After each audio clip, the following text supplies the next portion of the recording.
So as Jenny said, I'm new at BioNB. I'm excited to be here. I started about a month ago, and on I think day 2, Jenny said to me, I'd love it if you could do a webinar for our spring webinar series, and I said, yeah, that'd be great. I'd love to, and the topic immediately jumped into my mind. It was about market validation. This is really close to my heart because in the past, I've done it all wrong. I've done market validation all wrong, so I learned the hard way, do it the right way. And a lot of the ideas we're going to talk about today are new. You may have encountered them, but it's only been about the last 5 years that the stuff we're going to talk about today has started to come to the forefront. It's part of the lean startup movement.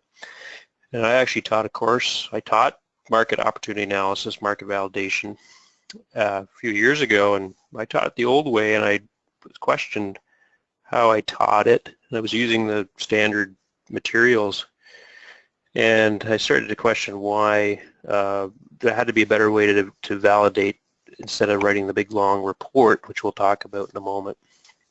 So I was really excited to learn about these new concepts, and I'm excited to share them with you today. So we'll start with a definition of what market validation is, and there's 2 parts to it. The one we're going to focus on today is really simple. Is there a market for my product or service?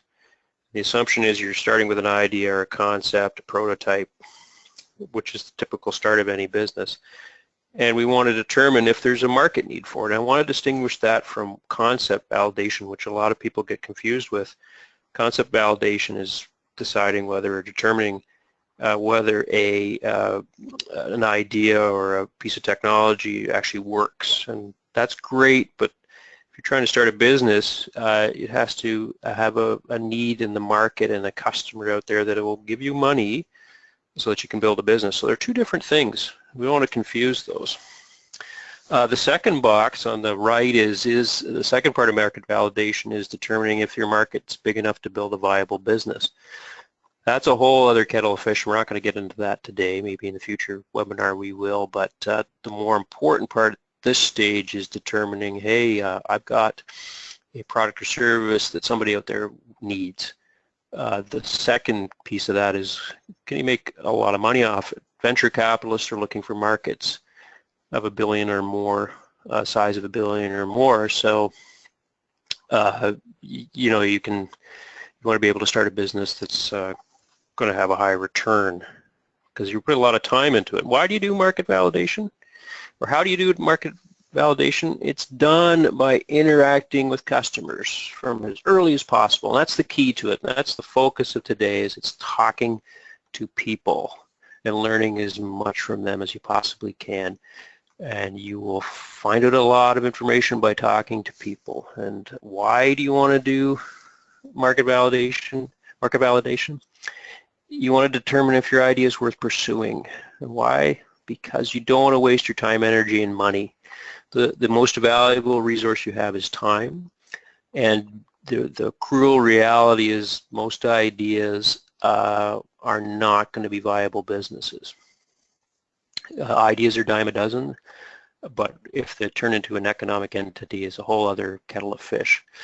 Your time's your most valuable resource. I work for a startup, and we spent 3 or 4 years building a product that was wrong for the market, and we spent a lot of money and time and energy, and I call it the head banging phase, when we banged our heads against the wall because we couldn't figure out why nobody wanted to buy what we thought was the perfect product.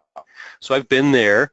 It's a real painful process to go through, and you don't want to make it any longer than you have to.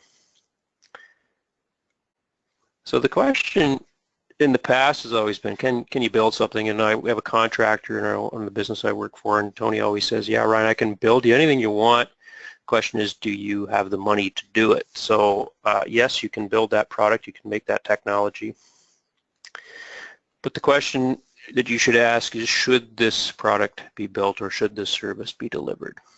That's the key question. And the should relates to the fact is, will somebody give you money for it? Can you build a business around it? And the chances of that, as I talked about, are much slimmer. When people start to have an idea for business, and entrepreneurialism has become very popular, it's kind of a trend. There's a lot of ideas out there, a lot of people wanting to do startups, and ideas are great.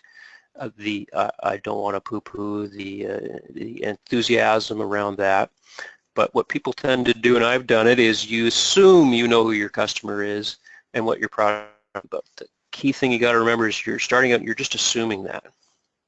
You're sitting in a room and you may be writing a business plan, and I've done it, where you sit down and you think, this is who the customer is. I just think this is who the customer is, and this is the product that's going to solve their problem. So it's key to remember that you're starting out with assumptions, not facts. You're trying to find facts, and that's what market validation's role is to separate the assumptions from facts. You can start with assumptions, but you want to move towards evidence. So I taught a course in market opportunity analysis or market validation, and we followed the product development model. I worked for a startup that followed the product development model. A lot of you have probably seen this. There's various iterations of this model. Stage gate is one of them, for example. I like to call this the if you build it, they will come. I think Kevin Costner did a real disservice to the startup world with that movie Field of Dreams, when if you build it, you will come. A lot of people assume that's what you just need to do, is open a door and people will march right in and give you their money, but that's not the case.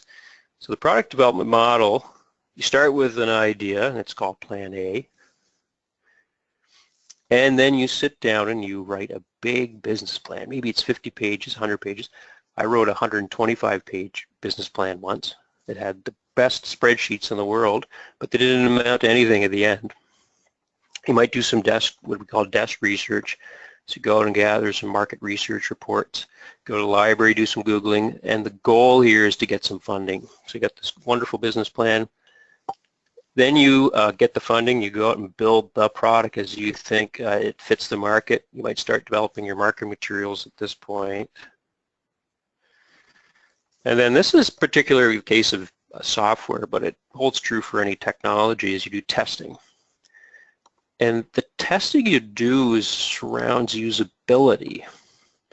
So in the case of software, you would do some quality assurance, or any technology. If it's a new car, for example, you would make sure it works, that it turns on. A company I work for, we did usability testing, and we had 100 people or something in it. They all loved it. They said it was the greatest thing since sliced bread. And really what they were saying was, we loved how it worked, we loved the colors, we loved the layout, we loved the feature set, etc. What we weren't talking to them about or trying to find out was whether it was suitable, whether it met their needs, whether it was solving a real problem. So a lot of people confuse this usability of a product versus the suitability to the market. So technological usability versus market suitability. Then you get ready for a launch. You hire a PR firm, you hire PR staff, you might hire a sales VP because you're ready to put this out of the market, and you might organize an event to do a launch, and you're launching Plan A. This might be 3 years later, but you're launching that initial plan, and most times the result is a big thud when you land on the market, because the customer that you thought you had is not who ends up buying your product, and the problem you're trying to solve may not be the problem that needs solving. And I worked for a software company, and I started just before we did the launch, and I was there during the launch period, and there's a lot of excitement around this program going in the market, and the expectation was that tons of orders were going to come in the minute the press release went out, and this was not the case. Zero orders came in. We spent a year doing market validation, going out and talking to people and figuring out what we did wrong, and we learned that our customer we had chosen was not the right customer. We found it was a different customer. And the product we had developed, we completely pivoted the whole product, and we'll talk about pivots in a moment, but we retooled the whole product. So this we did in a 3-year period, spent a few $1 million. If we had done this market validation, we'd gone out and talked to customers back at the start of this process, we would have learned a lot more. We would have built a product that customers would have wanted, and we would have launched it, and we would have had uptake. So the product development model, it is a useful tool, and it's great for what's called established business model. And a business model is simply just a way you make money. And I like to use simple examples, and I always use a shoe store to explain a lot of business concepts. And if you think of a shoe store, that business model, it replaced cobblers about 75 years ago. And if you think of a shoe store, it's in a retail setting, it's in a mall or downtown. And the business owner opens it, and they buy their shoes, their stock from a distributor. They market in the newspaper maybe, or walk-bys, or word of mouth, and they hire some staff at reasonable wages, and they sell the shoes. So, you know, if you were the first shoe store that opened, you had to explain to people what you were doing. But basically what you're doing is you're copying an established business model. There's some reasonable certainty around whether you're going to be successful or not. Your customers understand it. What you're trying to do is determine if it'll fit a particular market. So I don't know how many shoe stores are in Fredericton. Let's say there are 15. Can you fit into that market? Is it super competitive? Do you have a niche strategy? Do you have a competitive advantage? Can you execute better is the key here. Maybe you have a better location or better customer service, so your shoe store is going to fit into the market. So this is what I got confused when I was teaching market opportunity analysis. I taught startups using established business models, the process.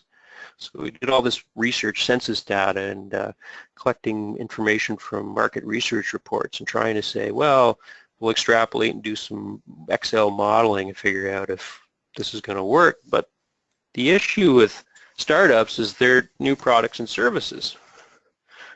Nobody's heard of them. Nobody's really defined the problem that's trying to be solved. People don't even know what the heck you're trying to do. This is what I found when we were trying to sell the software. We had to spend a lot of time explaining to people what the software was, what it's for, how it's used, and we were trying to figure out the business model, how we would make money. We were trying to figure out who the customer was. So that requires a different process of market validation. So you're not going to sit in the library, or necessarily you're going to have to execute better than your competition, but that's not the focus. And this is where the customer development model comes in. And this is just developed in the last 8 to 10 years, and it's the person, the big guy behind it, is a guy named Steve Blank, who you may have heard of. He's kind of the grandfather, the godfather of this area. And he teaches at a number of universities, Stanford, et cetera, and he's a big believer in talking to customers, and he coined the phrase, get out of the building. Which you may have heard that term. So what Steve says for the customer development model is you want to start with concept. That's great. Ideas are wonderful. But what you want to do is you want to test them as fast as you possibly can, because guess what? It's probably not going to work. It might, but probably not. What you try and do is form hypotheses, some guesses about who your customer is, what the problem is you're trying to solve with that product, which is the solution. So your product or service is the solution. And I think that the big issue, I have an MBA, and I think the big issue is that MBAs don't understand the scientific method. And working at BioNB, a lot of the people in the audience are scientists. And you guys in the lab are familiar with the scientific method. You have an insight, you start out with some hypotheses, and then you go and do some research, you do some testing, you do some experiments to test those hypotheses. The MBA people tend to sit down and think, I know the answers to all these questions, and I just got to go build a business. They're a little bit more action-oriented, and this tends to fall apart. And what Steve says is product development works Fortune 500 companies, doesn't work in a startup because you're in pioneer territory. So you go out and you test these hypotheses, and how do you do that? You don't go to the library, you go and you talk to people. You go out and talk to customers, not fellow researchers. You want to talk to people that have an economic interest in what you're doing. And as you test about who your customer is, what their problem is, and what solution they need, you're going to either pivot or proceed. Pivoting means that you might change who your customer is, and this happens. As you go in and talk to people, you'll be amazed about the information you can get from talking just even to a dozen people. You may find you have the wrong customer if you identified with your initial assumption. You may find that the problem you're trying to solve isn't really a big problem. Maybe there's another problem. And the product you've developed, the technology, for example, you may have to tweak it. Maybe there's an element of it you could expand on that would better serve people's needs. That's what pivoting is. So you may have heard of that term. And then the opposite is proceeding. So if you've validated a hypothesis, then you can say, okay, we're on to something. Let's proceed. So once you've solidified your customer, your problem, and solution hypotheses, and that can take the ideas you want to do that in a short period of time. Some of these IT companies, which is my thinking is much simpler than bioscience, you can do this in a few days. I've seen people do this in a few days. They go and talk, three guys will go talk to 300 people. But ideas you want to do this as fast as possible because the opportunity of cost of your time is quite high, especially as a researcher. These other projects you could look at doing. So don't waste 3 years of your life doing market validation, because your goal is to somehow find, if you want to start a business, if you want to be an entrepreneur, you want to find a problem you can solve, and you want to make sure it's scalable. So that's the second part. I'm just going to touch on this today. This is where the market research comes in. Once you figured out who your customer to your market is, you go decide how big is that market. And like I said earlier, VCs, venture capital investors, want a market that's $1 billion, at least $1 billion. The bigger the better. They want it to be growing. Now, of course, all markets grow. Every report I've ever seen says that a market continues to grow. You really want to find out if enough people want it, if we can build a business that's big enough. Then you get into the business plan, the traditional business plan, if you have to write that. You polish your product because you've got some funding, where you do your design and your quality assurance. And then the third step is building this business, which is a whole other world where you're hiring staff and you're having functional organization and all that stuff, setting up an HR department. As your company grows, it'll get bigger and bigger. That's down the road. We're focused on today is saying, hey, if this idea I've got, worth pursuing. So the three hypotheses, I just want to highlight these, is the customer hypothesis. So who is the problem you're trying to solve? And you might have 1 or 2 or 3 different customers. You don't want 30 different customer segments. You're trying to find 1 or 2 or 3. What the problem is that customer has, and a common term is pain. You're trying to find the pain that somebody has. And you're trying with your solution, your product or service, to solve that problem or solve that pain, find that painkiller. So these are the ones you're initially starting out to validate. And you want to start it by making an assumption. That's fine to do. It's fine to start with hypothesis, but you got to go and validate that. What you're trying to do here is find a value proposition. Now this is MBA speak. This word is thrown around all the time. I don't know if everybody understands it, and I just want to clarify that because it's a very valuable, very important concept. And value proposition basically means it's how you solve a problem for a customer better than someone, that would be a competitor, or something else. What I mean by something else is maybe they're doing a manual process right now and switching to your automated process to do refining, for example. They may do that, they may not, but what's the value? How would they want to change what they're doing? Getting companies especially to change the way they do things is often difficult. So you have to show value, you have to demonstrate value that you're going to solve that problem for that customer better than an existing process or better than an existing competitor. Really easy way to think of it is, why do they choose you over something else? So that's what a value proposition. So that's what you're trying to find out with your startup.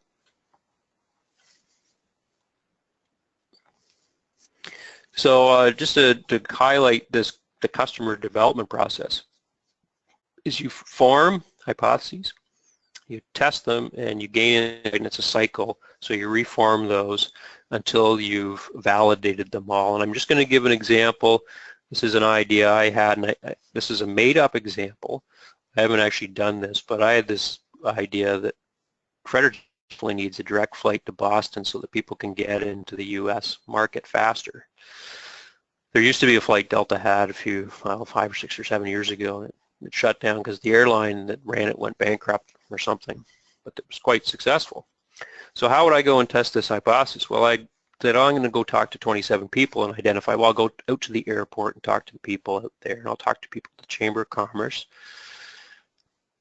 talk to just regular people, but not friends or family. We'll talk about that in a moment, and just get their sense of, do they need this service? What do they think? And I might find when I go out there and find out that a few business travelers are frustrated. The people going on vacation would rather go by Air Canada all the way. They don't really have a need for this. And some business travelers need to save time to get into the U.S. So I started out with this hypothesis that there'd be massive demand for a flight from Fredericton, and found out after talking to some people that it wasn't as big a demand as I thought. So now we'll get into some practical applications here, how you actually do this, and we're going to focus on customer interviews, and that's where get out of the building comes from. So form those hypotheses, and then it's time to shut off the computer and walk out the door. So you want to talk to customers as early as possible, and we're going to talk about some sensitivities around IP in a moment, which is particularly relevant for bioscience firms. A couple key points is you don't need a lot of data to learn. Actually, I was talking to a client of ours yesterday, and when they're looking at going in different markets, he said that, you know, we find we get a lot of information just from talking to people. If we talk to 10 people in the market, in that industry, in that field, we get a really good sense of what's going on. So you don't have to go talk to thousands and thousands of people. Depends, of course, and we'll talk about that. But you're trying to get a negative or positive signal either way and see where it leads you. If you talk to 10 people and they're all say, "Yikes, that's crazy," then you know you're probably on the wrong track. The opposite is true as well. It's easy to go talk to your friends and family, but they're going to tell you you've got the greatest idea in the history of the world, unless your grumpy uncle is the kind of guy who's going to tell you the truth, which is good in ways. You don't also want to talk to your fellow researchers because they're going to focus on the science. They're going to say, that's great science. They're not necessarily going to focus on the economic potential. Got to remember here, for comfort's sake, you're not selling your idea, so you're not going out there to cold call and sell people. You're just going to get information. It's a research project. People love to tell you what they think. And you want to meet in person. You don't want to do this by email, by telephone, because you want to get the body language. We're going to talk about an example of the National Science Foundation. They use Skype because a lot of customer reviews are done worldwide. Skype or FaceTime, if you have both of you have Apple products, it's a great tool because you can make that human connection. What you're trying to do is test your hypotheses. Saying is your mom is not your market, so don't talk to your friends or family. You've got to go talk to real people out in the field. So how do you find these people? You can begin with your friends and family and your personal network to get you connected. Industry leaders, you can find the names of people in your industry on blogs. LinkedIn is a fantastic tool if you're not signed up, to get signed up, and then you get connected to people and you can reach out to people that are in your field.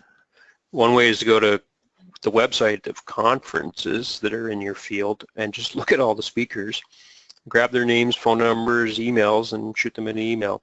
And authors in the field, not necessarily of journal articles or research, but people that might have written a book, a business related in the business press. Industry associations are great. BioNB, one of our big advantages in how we can help is we have a big Rolodex of people that are connected into the bioscience field. So we can help connect you. That's our thing. We connect researchers to people that can help you develop a business. Conferences and trade shows, if you've got the funds, they're a great place to go and walk the floor and meet people. And a lot of the conferences I'm noticing these days have formalized programs where you can set up one-on-one interactions where you would register and you would be matched with people and you would be scheduled with a coffee date at the conference. So it gets around that going to the conference and having to find people, which is kind of a daunting task at times. As you do interviews, you'll get referrals to talk to other people. It snowballs.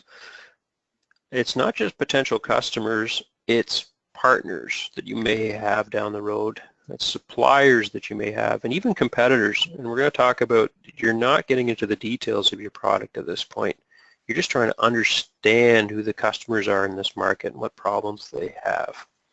So talking to competitors is a really useful tool. How do you get an interview? Phone or email, there's a structure to it. You want to make an email in this example easy for somebody to read. As I mentioned before, we are going to send this out by email, so you'll have a copy of it. There's 5 parts to this email. There's a connection, so how you know this person, and a real quick summary of the idea you're working on and what the existing problem or existing solutions are out there and why maybe they're not working as you see it. And the ask is that you're looking for expertise from people. And people love to give you expertise. Tell them what they think. Tell you what they think. This particular email, he actually says, I'm not selling you anything, so you can be blatant about that. And the final piece is the exchange. You've got to offer them something in exchange for their time, and it's best to go and visit them, make it convenient for them. So interview technique. So there's 2 ones I want to highlight here, and I'm focused on these initial conversations. And this is one that Steve Blank suggests. And what you do is you start with a sheet of paper and you put 3 columns across with a pencil. You write problem, current solution, my solution is the headers across the top. And you only show 1 column at a time during your interview. So you would start with the problem. So you would say, you describe the problem as the customer sees it. And you ask them, does this ring true? And after you've exhausted that section, you move on to the current solutions in the field. So you discuss what the customer is using, and really try and understand how they use it, what complaints they might have about it, what other tools might work, what other processes might work. And this is optional, and it depends on what stage you're at. This is a very iterative process, but I'm going to mention it here, as you can talk about your solution to the problem, and you're not getting into the details at this stage, but talk about your solution and describe why you're different. And I wrote, and sit back, because the focus here is you're trying to listen to what they say. Another tool is the big questions, is to ask, what is the biggest pain about how you work? And the second one here, this is a powerful question, and a boss of mine, a VP of Business Development, used to use this exact line when we were doing customer uncovery and market validation after we launched the software. And she would say, if you could wave a magic wand and change anything in what you do, what would it be? And this causes people to really open up. I've seen it, the twinkle in the eye, the smile on the face, because they drop their guard and they're just dreaming a little bit. And you can learn so much because they're not worried about money or all the politics in the company or all this kind of stuff. This is where you can get some real kernels of truth and really understand what problems they're facing and how you can solve that, and if the solution you have might fit that. So at first you're focusing on the problem solution, not idea. You don't go into these initial meetings with do your demo or bring in a piece of technology and put it down on the table and say, here's what I've got, what do you think? No, you're focusing on that problem solution hypotheses. Some tips. It's great to take notes. It's really important to take notes, get it out of your brain. You need to be able to gather it all and synthesize it. You may collect a fair bit of information. You want to ask people if it's okay if you can take notes. Avoid the focus group.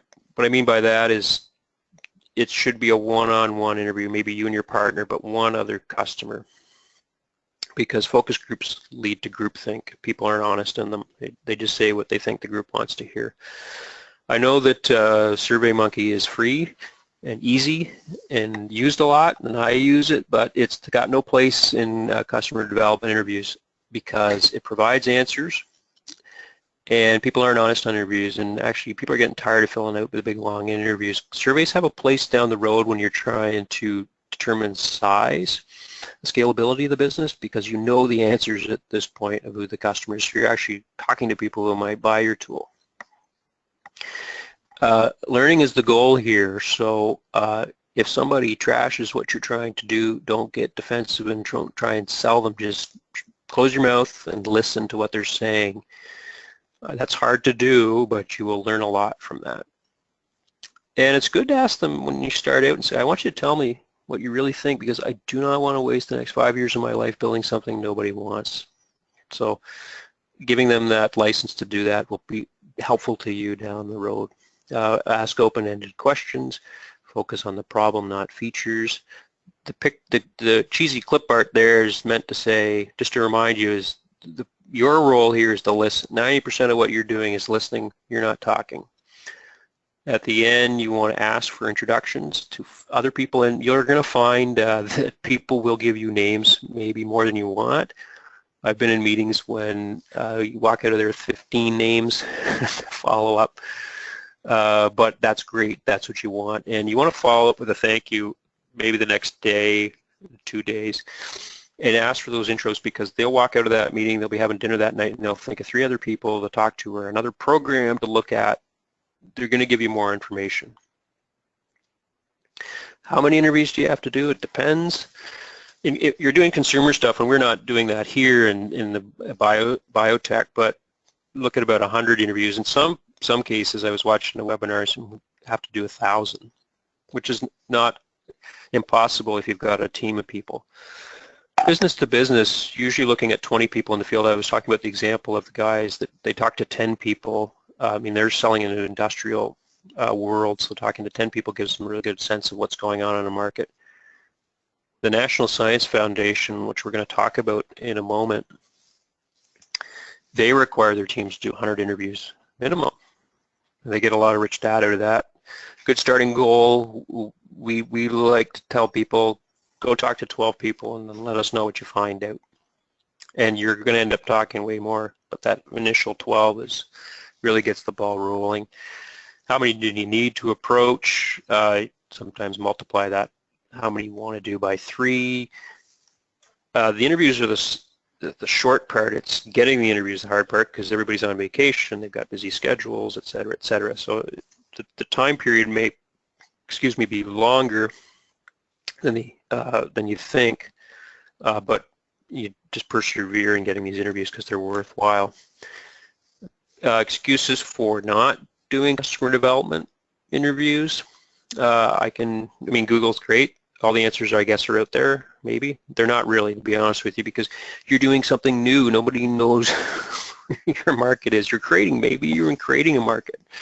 So that research report isn't sitting out there in some library or on some website that's going to tell you everything. I've never found that. I've never found a research report that told me what I wanted to find out. I've always wished for that.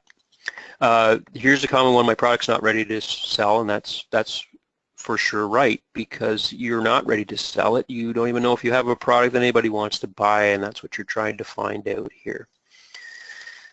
I'm shy is an issue. A business is a people game, so you have to come out of your shell.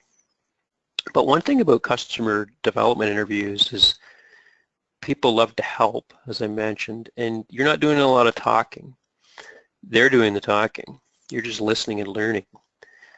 And you're going to find that you start with some names that you won't even have to ask for referrals. You're just going to get names, and you're going to get introduced to other people. So it's actually a pretty easy process to do, to be honest with you. It seems daunting when you start out. It seems like a lot of time, but you're going to get a lot of value out of it. It's going to save you a lot of time down the road.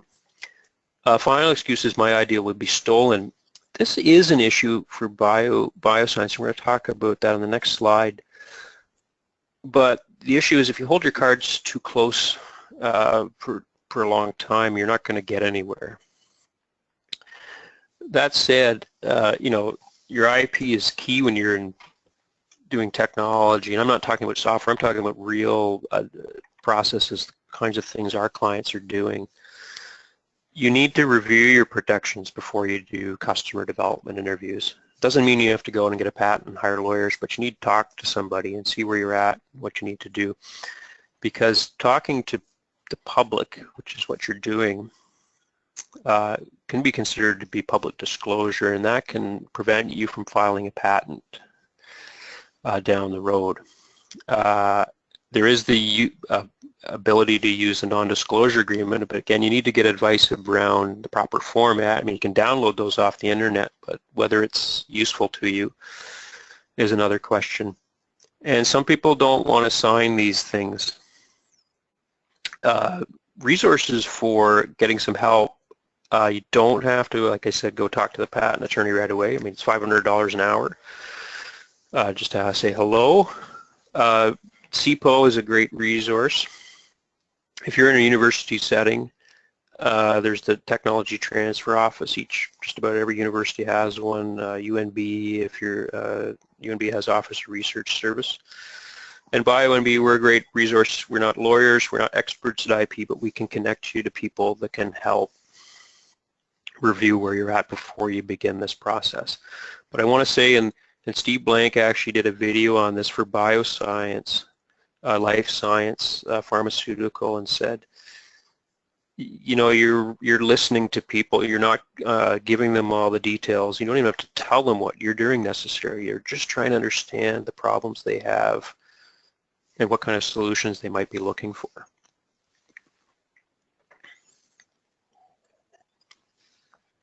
So related to bioscience, life science, I wanted to talk about the National Science Foundation, which is in the U.S., and they formed the ICOR in, I think it was 2011, and they've done this program every few years. It's a 10-week program, and the goal is to commercialize technology coming out of research labs and universities down the States. And it's in life science, biotech, pharmaceutical, that kind of stuff, not IT, not anything like that. And the 2014 program, there were 19 teams, about 100 people on the teams that are researchers. Steve set up the course. It really was around, you got to go talk to people. You've got some assumptions, let's go talk to people and find out if you're right. They talked to 2,000 customers in this 10-week process. They tested 700 hypotheses, and 215 pivots in the business plans came out of this this particular 10-week program. And the link that you'll get in the deck takes you to a summary of about a dozen of the companies, and they each had to do a 20-slide presentation about what they learned, where they started out, and what they learned. And I'm going to talk about the BCN Bioscience is one of them. They developed a cancer drug that increases the anti-cancer effect of radiation in lung cancer. And they had these hypotheses. They sat down and they said, we figured it out. We know all about this industry. We know what we're going to do. We're ready to go. And they got into the ICOR program, and they were told, well, okay, that's great. Good start. Let's go see if that's true. They talked to 101 people in 10 weeks. And they determined that all 4 of their hypotheses were wrong.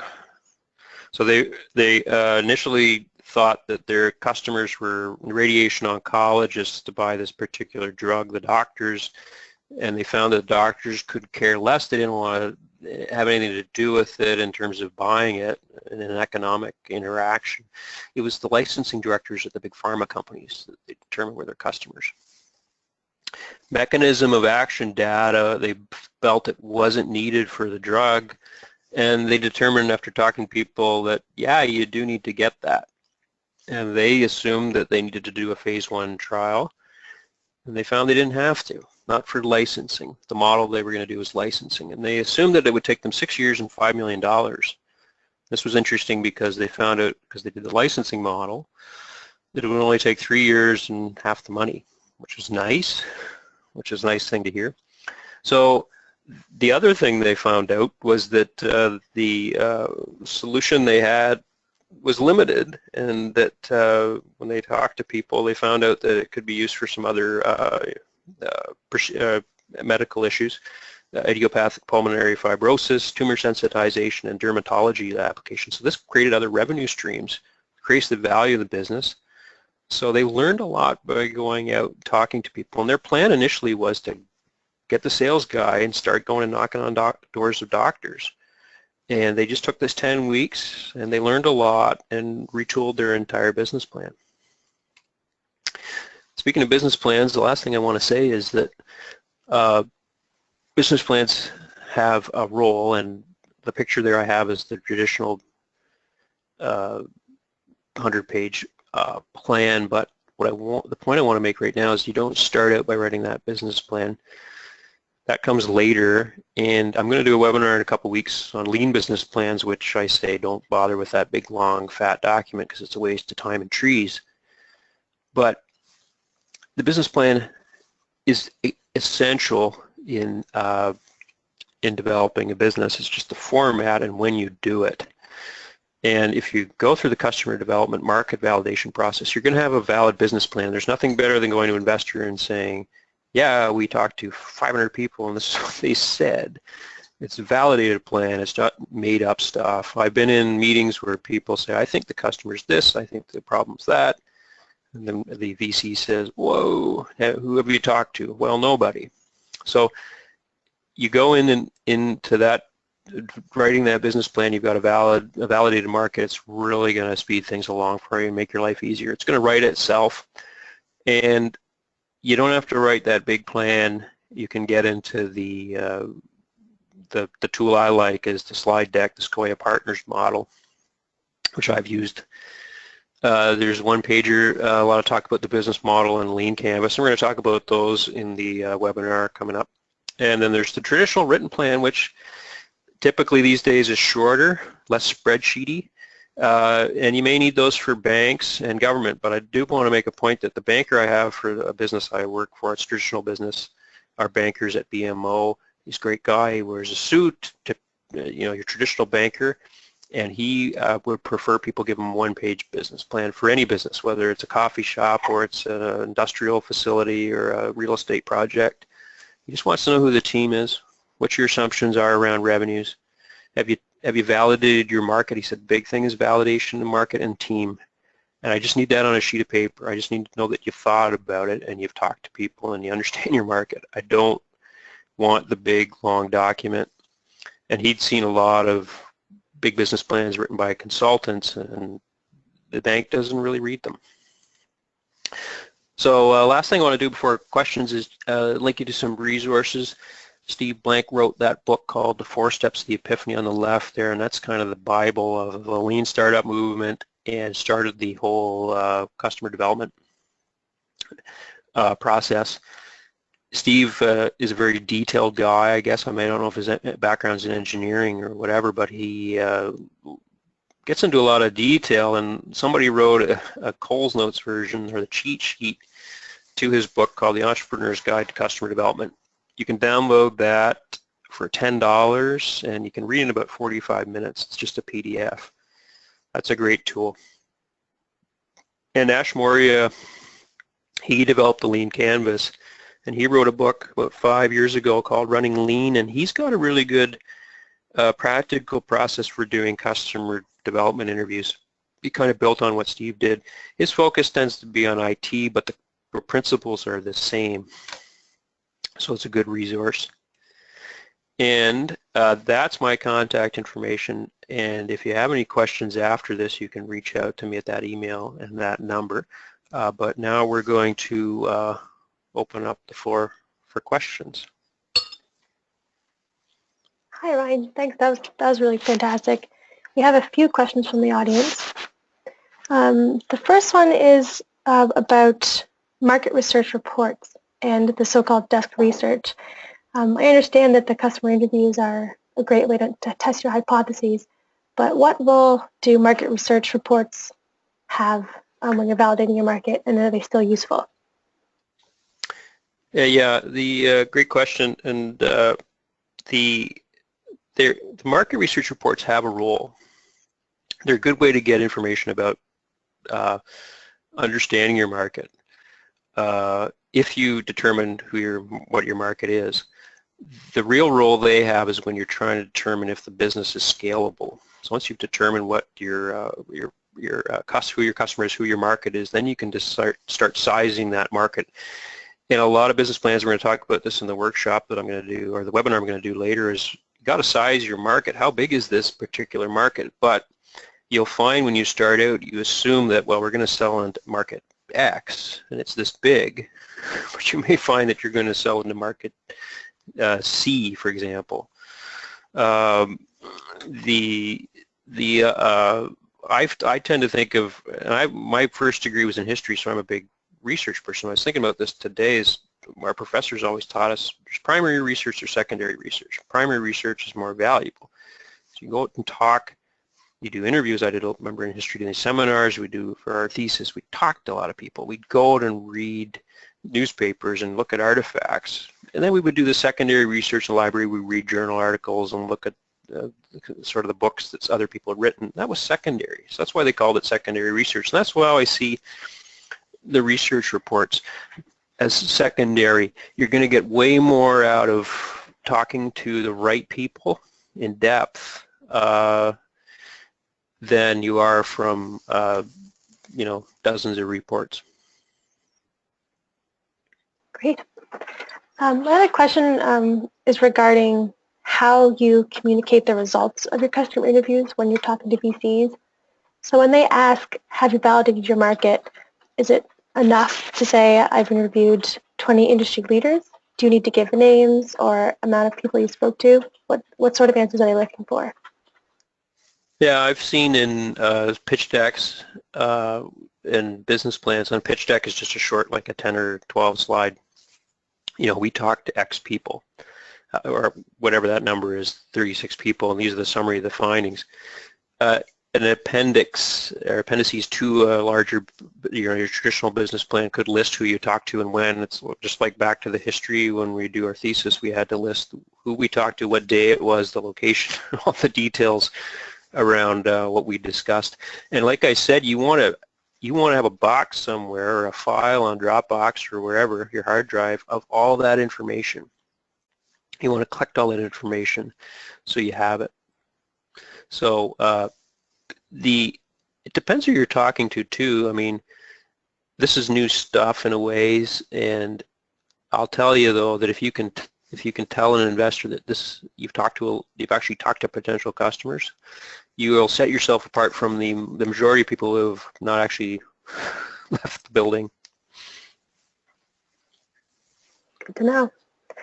We have another question here.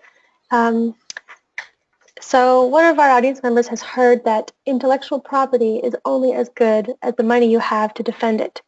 What are your thoughts on this quote?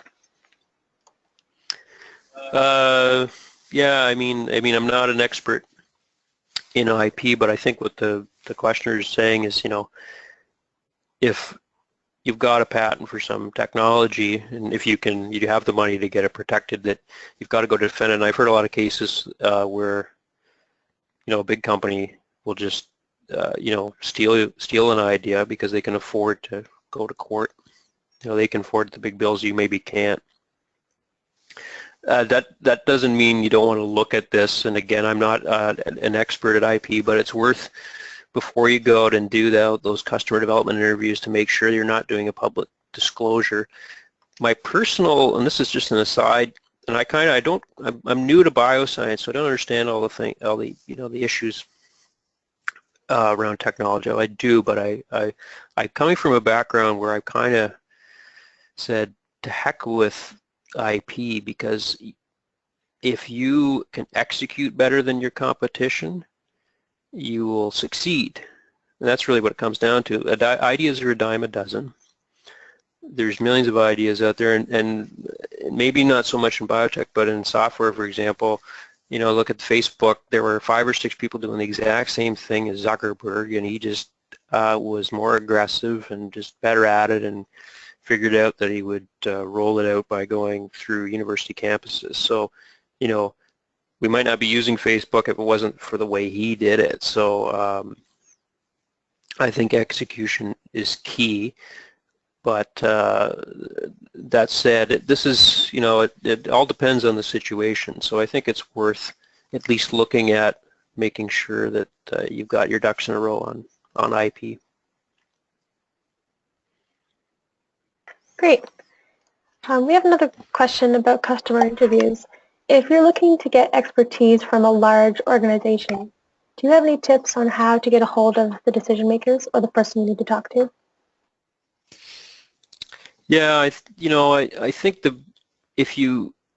lot of it is connections, and a lot of what in bioscience, it's a lot of business to business, so it's not consumer, which is nice because it's a smaller group of people and people tend to know each other. So, in meetings I've been in here at BioNB, you're in a room with some entrepreneurs and some people that are what I'd say are, I'm going to call connectors. They're people that have the Rolodex, and they can say, yes, you need to talk to this person, and then when you talk to that person, they can connect you to that other person.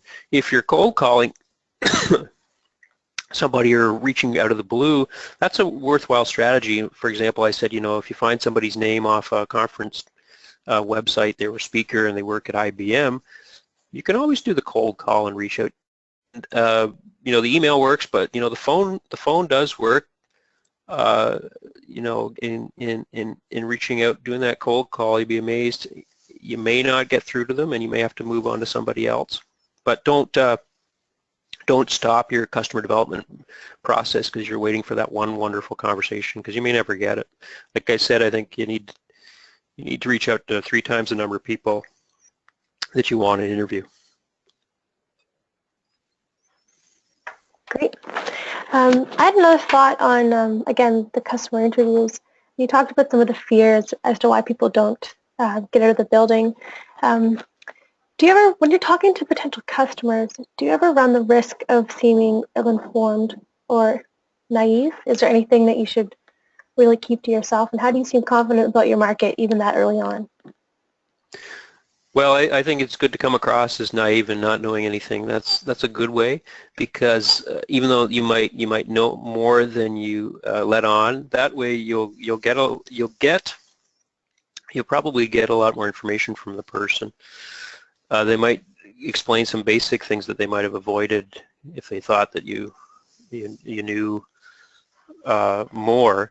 And remember, what you're trying to do is you're just trying to be open-minded about this, and you're not, at least at the start, is to not, you start with assumption, I think you said about, I think my market's this.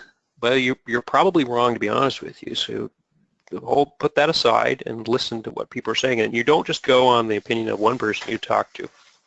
You've got to do a synthesis of who you're talking to. So I would lean towards being naive and open, and just saying, I don't know. I remember I had a boss who was starting out in the field, and he just said, I don't know anything about this. He would tell people this. I don't know anything about this, and I want to learn. And people love, and I would watch people just give him a crash course in everything he needed to know. So I think that being vulnerable does help, at least in that early stage. So it helps to be humble.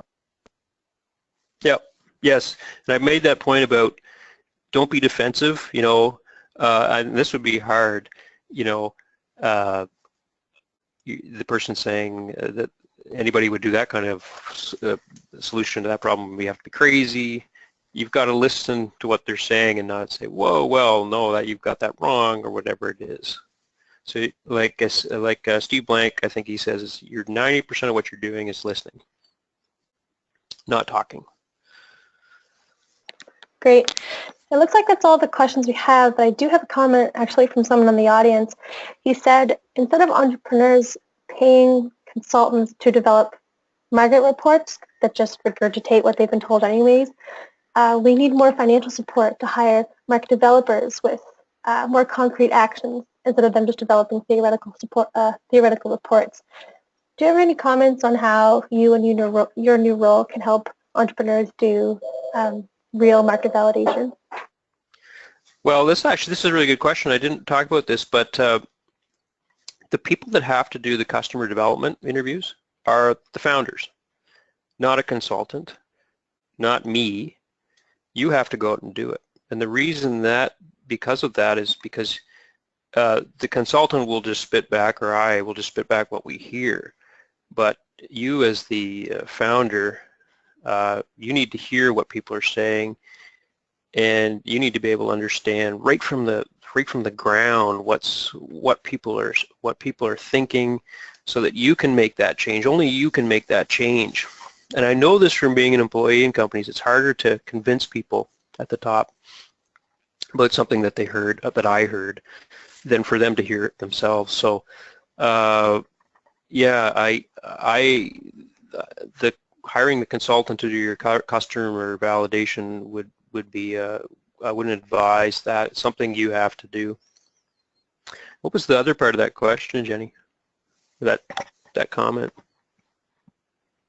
I think it was more around the support that's out there, the financial and the services support. Yeah. Like, well, in the support, now, I can't do your customer validation exercise, but we can help you set that process up.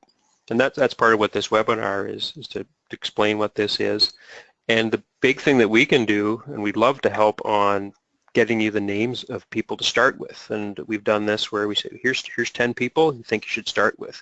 And you've got to go do that. I mean, you're the business owner. It's your idea. You're going to become you're the person who's going to benefit from this at the end of the day. So that's your role as the business owner. But we want to support you and get the ball rolling and help you with that network. And we can help you, and oftentimes we start the process and it'll just snowball, and people will go off, and they'll come back and they'll have talked to numerous people and gotten a real wealth of information. So, and then I think there was an element of some discussion of finance there, but this stuff, doing this is cheap. You remember your startup, you got to think about doing everything cheap. I mean, get a little budget for coffee and some paper, and it's really just talking, and send some emails, making some phone calls. So it's not an expensive process. It's more of a time process, but it's time well spent. It looks like that's all the time we have. Ryan, did you have any closing statements before I wrap everything up? No, thanks everyone for your time this afternoon, and I hope that was worthwhile and you learned something from it. Thanks so much.